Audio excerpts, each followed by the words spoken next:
Alors c'est super marrant parce que un rejoint l'autre en fait. Mes objectifs. En fait, je vais dire maintenant, mes objectifs sportifs nourrissent ma réflexion au niveau de mon business et nourrit vraiment mon business. Ici votre hôtesse Amélie Delebel et je suis très heureuse de vous accueillir sur le podcast Athlète Entrepreneur qui met en évidence des parcours inspirants d'athlètes ou d'anciens athlètes de haut niveau qui se sont tournés vers le milieu entrepreneurial.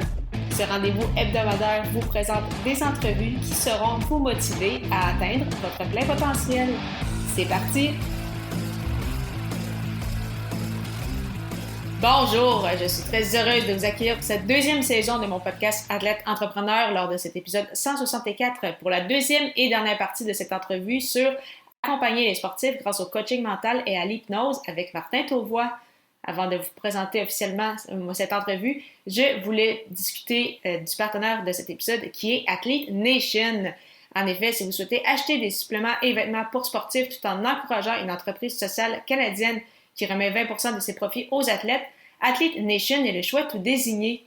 Profitez de 10% de rabais au amiedelbel.com/Athlete Nation avec le code promo AE10, AE majuscule 1, 0. Lors de cette deuxième et dernière partie de mon entrevue avec le karatéka Martin Tauvois, on revoit plus en détail sur l'importance de la création de contenu, de l'impact aussi de se concentrer sur un élément à la fois mais bien le faire, ainsi que de ses objectifs pour 2022. Sans plus attendre, je vous laisse à ce bel entretien. Bonne écoute! Puis justement, toi qui coachais aussi d'autres personnes, d'autres sportifs par la bande avec l'école, est-ce que tu avais senti ça aussi? Puis toi aussi tu ressentais ça? Donc comment tu faisais justement autant pour aider les gens que toi essayer de t'aider toi-même aussi à travers tout ça? Parce que comme tu le dis, tu fais aussi des compétitions, mais là t'entends des gens que ça va moins bien, mais tu ressens ça aussi. Donc comment te gérer avec tout ça en fait? Ça a été dur d'autant plus parce que donc en 2020, moi je venais de gagner le championnat de Belgique. Donc le 2 février 2020, j'ai gagné le championnat de Belgique, ce qui m'a donné mon ticket pour le championnat d'Europe en fait, qui devait avoir lieu en Géorgie en avril. Donc j'étais en pleine préparation de championnat d'Europe quand j'ai appris que le championnat allait être annulé. Enfin bon, tout le monde sentait bien ce qui allait se passer, on sentait bien la tension, enfin ça commençait à fermer d'un peu partout, on sentait bien qu'il allait se passer quelque chose, et puis cette nouvelle est tombée en fait, mon championnat d'Europe a été annulé. Moi personnellement je l'ai mal vécu, donc ça m'a vraiment fait un coup au moral, un coup dur au moral, parce que je me sentais très bien physiquement, très bien mentalement, et d'apprendre ça, je me suis dit ça a été dur. J'ai continué à m'entraîner, mais pas dans le même état d'esprit. Tu sais, quand tu fais de la compétition, t'as cet état d'esprit de gagnant, tu veux toujours aller plus loin, etc. Ici, j'ai plutôt continué à m'entraîner sous forme de maintien de ma forme, mais pas dans une optique de performance. Donc ça a été vraiment dur. Et au début, j'ai mal vécu le Covid. J'ai mal vécu ça parce que tu sais, à la TV, on avait beaucoup de paranoïa, il y avait beaucoup de peur, on savait pas, c'était nouveau. Et pendant une semaine, 10 jours, je suis aussi rentré dans cet état d'esprit de peur. Donc tu vois, moi-même en fait, je me suis fait avoir. Je suis rentré dans cet état d'esprit où j'avais peur, il fallait aller faire ses courses, je me méfiais des gens.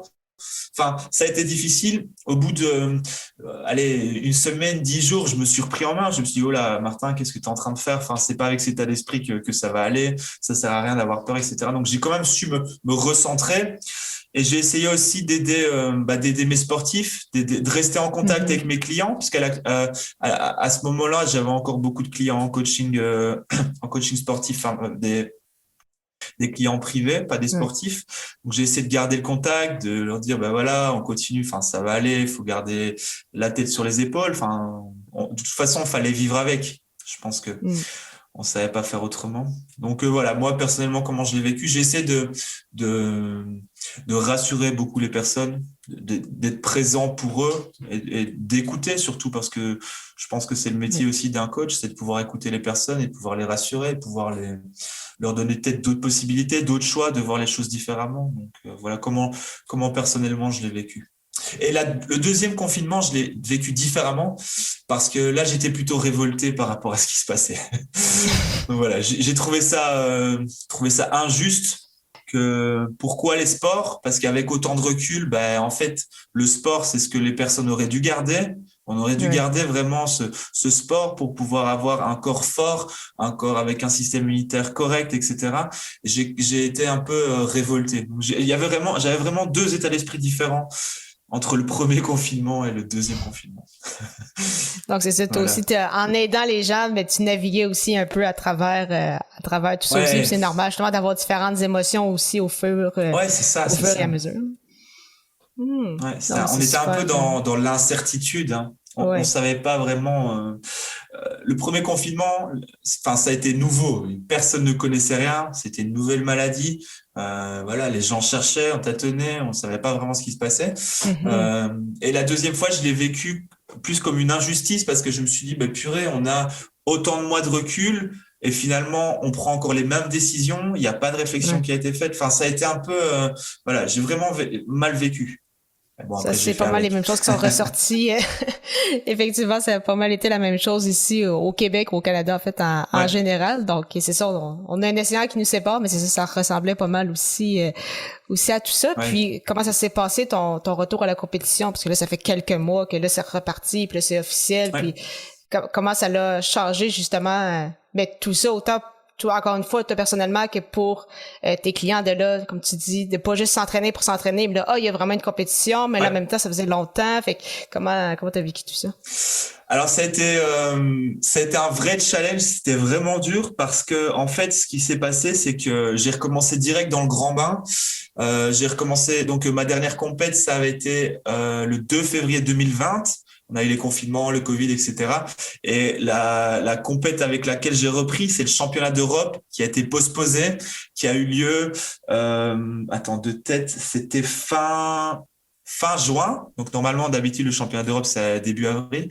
Ici, c'était fin juin. J'avais 18 mois sans combattre. Donc, c'est quand même 1 an et demi. C'est beaucoup.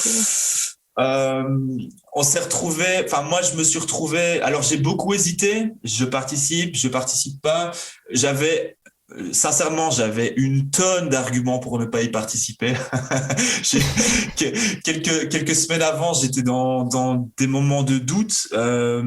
J'ai contacté mon coach et je lui ai donné les meilleurs arguments possibles pour ne pas y participer. Et puis, je me suis recadré. Je me suis dit, oh là, Martin, qu'est-ce que tu fais? Est-ce que tu n'es pas en train d'agir dans la peur? Est-ce que c'est pas des histoires que tu es en train de te raconter? Voilà. Enfin, de toute façon, tu sais, maintenant j'ai 31 ans, je prends les choses différemment que quand j'en avais 22, 23. Je me suis dit, OK, participe à ce championnat, entraîne-toi pour ce championnat, c'est de l'expérience en plus. Enfin voilà, je me suis un petit peu recadré. Je me suis dit, bon, OK, je vais pas me mettre de pression parce que j'étais dans la peur, je mettais beaucoup de pression par rapport à ce qui pouvait se passer, etc. Et puis, finalement, j'ai pris la décision. J'étais quand même entraîné, mais je me suis dit, OK, bon, j'y vais, quoi qu'il arrive. Donc, je suis parti à ce championnat, c'était en Géorgie, c'était en juin. Il faisait c'était agréable. Le voyage était agréable. Il faisait super beau. On avait un super hôtel. La Géorgie, c'est un super pays. On a revu tous nos amis parce qu'il faut savoir que malgré tout, même si on se tape dessus, on est une grande famille. On s'entend bien. Il n'y a pas de rivalité. Il n'y a pas de, voilà. Le Kyokushin, c'est vraiment une grande famille. Donc, repartir à ce championnat, c'était une bonne chose. C'était vraiment, je l'ai super bien vécu. Au niveau de mon résultat, ce qui s'est passé, c'est que je me suis fait mettre KO dès le premier round. Je suis tombé sur une tête de série dès le premier tour. Bon, faut savoir qu'on a des pays qui sont beaucoup plus forts que d'autres, qui sont beaucoup plus professionnels que d'autres. Je t'ai dit en Belgique, niveau politique, niveau fédération, c'est un petit peu compliqué. Je suis tombé sur un Polonais très très bon. Je fais un bon combat, je commence bien mon combat, mais je me suis fait mettre KO. J'ai pris un coup dans le foie. Donc, je suis tombé, voilà. Mais en soi, ça s'est bien passé. J'ai bien combattu. J'étais dedans mentalement. J'étais prêt physiquement. C'est juste qu'il y avait un vrai niveau, une vraie différence de niveau. Ce qui s'est passé, c'est que pendant que nous, on n'a pas pu combattre, pendant que nous, on n'a pas pu s'entraîner, pendant que c'était vraiment très compliqué, d'autres pays par exemple, je pense notamment à la Pologne, la Lituanie, etc. Ils ont pu s'entraîner, ils ont pu combattre, ils ont eu des championnats nationaux, ils ont eu ce truc. Moi, je suis arrivé 18 mois après ma À dernière froid, compète. puis... Ouais, voilà, exactement. Je suis arrivé à froid. Je me suis dit, bon, ok, vas-y, on va voir ce que ça donne. De toute façon, c'est de l'expérience. Peu importe ce qui se passe, c'est vraiment de l'expérience. Mais il y avait une vraie différence de niveau. J'étais pas au niveau. Enfin, voilà. J'étais prêt, j'étais entraîné, mais il y avait une vraie différence de niveau. Voilà ce qui s'est passé concrètement. Puis après, disons que ça m'a remis dans le bain, ça m'a réchauffé. Je me suis dit, ok, là c'est bon. Enfin, tu sais, bon, en tant que sportif, même si tu sais gérer un petit peu tout ça, rester sur une défaite, bah ça se fait pas. Je voulais pas rester sur une défaite. Je me suis dit, c'est bien, ok, c'est une défaite. Maintenant, j'apprends. C'est chouette. J'étais bien mentalement, j'étais bien physiquement. Je me suis reconcentré. Qu'est-ce que je peux faire de mieux? Comment est-ce que je peux recombattre, etc. Et du coup là, vu que la saison a repris, on a pu vraiment replanifier les compétitions. Donc ça a vraiment été top. Donc ma saison 2000, donc ça je te parle de ça. On était en attends parce que je suis perdu dans les années. Hein. On était donc ce championnat d'Europe là, il était en juin 2021. Donc après on a eu un break. On a eu le break de l'été normal, où là, je suis reparti en stage fin de l'été. On est reparti en stage en Roumanie.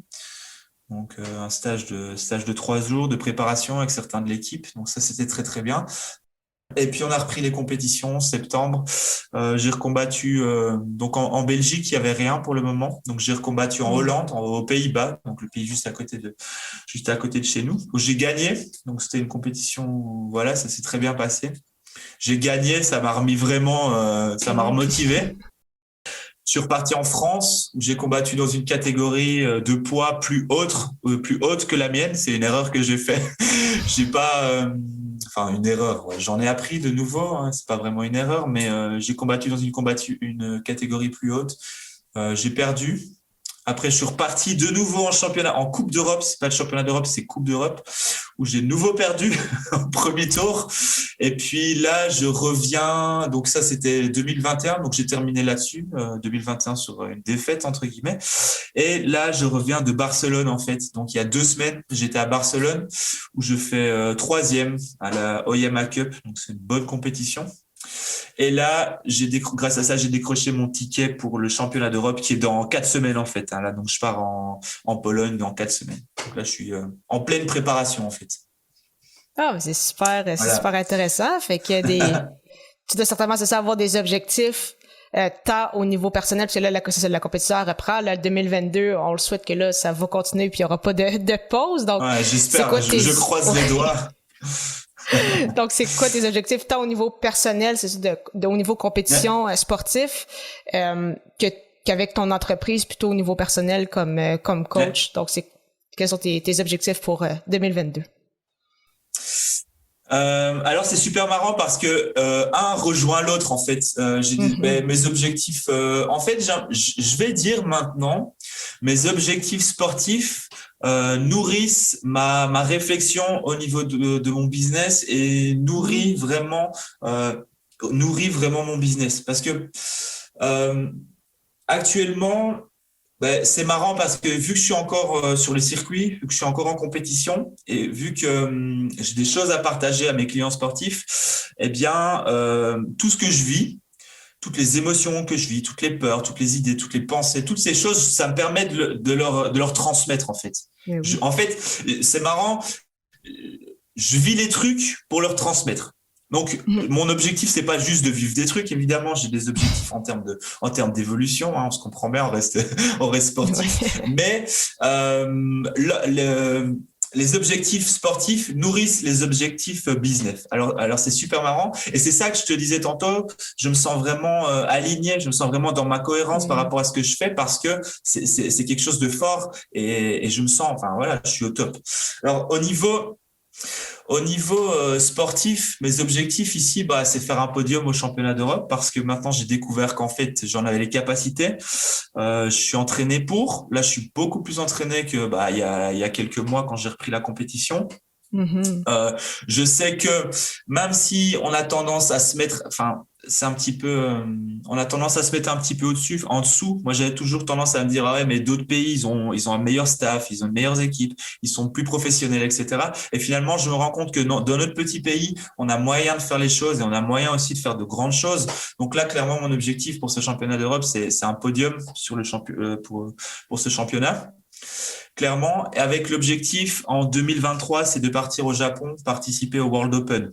Donc ça, c'est le grand objectif, le grand but à atteindre. Oui. Et toutes ces compétitions ici, je les vois comme de l'expérience pour me permettre d'aller participer au World Open. Donc le World Open, c'est le plus gros championnat au niveau mondial. C'est un championnat sans catégorie de poids. C'est pour ça qu'on appelle le World Open. Donc, si tu veux, normalement, tu combats avec des catégories de poids, comme dans tous les sports de combat. Et ici, il n'y a pas de catégorie de poids. Donc, c'est la petite particularité chez nous.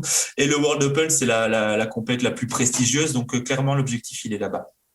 Voilà. Et puis, aller combattre au Japon, c'est le rêve de tout karatéka, je pense, ou de tout pratiquant d'arts martiaux japonais. Ah, mais c'est super. Juste pour compléter, au niveau, par exemple, de l'entreprise ou avec l'école, est-ce que tu as quand même des objectifs en termes d'inscription ou en termes... Oui, aussi. Alors, je me suis fixé un objectif pour 2022 avec mon nouveau programme d'accompagnement, justement. C'est d'accompagner sur l'année 50 sportifs. Voilà, c'est l'objectif que je me suis fixé. 50 sportifs, ça fait un peu moins de 5 par mois. Donc voilà, là c'est vers ça que je vais, c'est vers ça que c'est pour ça que j'essaye de donner vraiment beaucoup de valeur par rapport à mes posts, par rapport à mes contenus, par rapport à mes vidéos. Je parle avec beaucoup de sportifs, j'ai pas mal de sportifs qui viennent me contacter, qui me disent ouais, c'est super, je me retrouve vraiment dans ce que tu dis, dans tes posts, etc. Et j'ai vraiment envie, moi, d'amener beaucoup de valeur sur ce marché parce que je pense que j'ai quelque chose à amener, parce que j'ai vécu certaines choses dans ma vie, j'ai fait certaines expériences, et de par mes formations en coaching mental, j'ai pu mettre des mots, j'ai pu mettre de la compréhension derrière ces expériences, et là j'ai vraiment envie d'apporter ça sur ce marché. Donc voilà, l'objectif business, on va dire, c'est 50 sportifs, accompagner 50 clients sur cette année 2022. On verra où ça mène, on verra est-ce que j'y arriverai pas. Bon voilà, pour l'instant je me donne les moyens d'y arriver, et je sais à travers tout ce que j'ai appris que c'est important de se donner un objectif en termes de processus plutôt que de résultats à obtenir. Donc là, actuellement, je suis vraiment focalisé sur le processus qui va me permettre d'atteindre ces 50 sportifs qui vont travailler avec moi, plutôt que sur le résultat. Voilà. Bon, si c'est 40, si c'est 60, enfin bon, ça va pas faire une énorme différence, mais là, je suis vraiment focalisé sur le processus qui va me permettre d'y arriver. Et c'est pour ça que tu vois que je publie vraiment beaucoup de posts. Oui. C'est vraiment d'apporter beaucoup de valeur sur ce marché. C'est peut-être pour ça que le podcast sera un moyen en plus d'apporter de la valeur sur le marché. Assurément, je sais. J'ai hâte de voir ce podcast-là voir le jour, mais merci beaucoup, Martin, pour ton temps. Comme je le fais pour mes autres entrevues, j'aime beaucoup terminer par des questions en rafale. Donc, ma première, c'est quelle est la chose la plus importante que le sport t'a enseigné? La chose la plus importante que le sport m'a enseigné, je pense que c'est à ne jamais abandonner et à toujours aller de l'avant et rester toujours positif et apprendre de ses erreurs. Ton plus beau souvenir sportif? Mon plus beau souvenir sportif, assurément mon passage de grade, mon passage de ceinture noire. Ton meilleur conseil pour un athlète ou un ancien athlète qui souhaite se lancer en affaires? Mon meilleur conseil, reproduis tout ce que tu as appris dans le sport, dans le business. C'est exactement la même chose. Je trouve ça intéressant quand tu dis reproduire. Tu penses à quoi? Comme vraiment la préparation, la planification. Voilà, la planification, comment se fixer des objectifs, comment aller de l'avant, l'état d'esprit, etc. Finalement, j'ai remarqué que quand on performe dans le sport, on performe dans le business. Tu sais, l'état d'esprit que tu as dans un domaine, tu peux le transposer dans un autre domaine. Donc, moi, j'ai vraiment fait un parallèle entre le sport et le business. C'est pareil. C'est pour ça aussi que j'avais lancé ce podcast-là. Je voyais les... fait que je trouve ça intéressant. Les parallèles. Mais voilà, tu vois, là-dessus, on se rejoint. Ouais, pour moi, c'est pareil. Je pense qu'on peut coacher les athlètes de haut niveau comme on peut coacher les entrepreneurs de haut niveau. C'est la même chose. Ma dernière question, on s'en doute un peu, mais personnellement, ton réseau social préféré? Facebook. Facebook. Après, je me rends compte que je passe beaucoup de temps dessus. J'aime bien publier et je passe trop de temps dessus. Je pense que c'est comme tous les réseaux sociaux, c'est un peu chronophage. Et des fois, c'est bien de se poser la question, hein, qu'est-ce que je suis vraiment en train de faire là? Est-ce que je serais pas en train de perdre mon temps ou est-ce que voilà, qu'est-ce que je fais avec mon temps? Mais Facebook. Et après, je dirais YouTube parce que je suis quand même un grand consommateur de vidéos. Après, je sais pas si on appelle ça vraiment un réseau social YouTube, mais voilà. Ouais, c'est quasiment plus un moteur de recherche, mais ouais, on c'est vrai un que peu l'idée. Voilà. Je suis pas à part Facebook, j'ai pas d'autres réseaux sociaux. Donc au moins t'en as juste un, donc au moins c'est pas. Ouais, j'essaie de pas me disperser parce que je te l'ai dit tantôt, j'ai tendance à aller avoir beaucoup d'idées, donc j'essaie de rester focus sur un truc. Voilà. Mais c'est super. Mais merci beaucoup encore une fois, Martin, pour ton temps. C'était super intéressant. Puis la meilleure des chances pour la suite. Merci. Je te souhaite aussi beaucoup de succès avec ton podcast. Et je manquerai pas d'écouter les autres invités.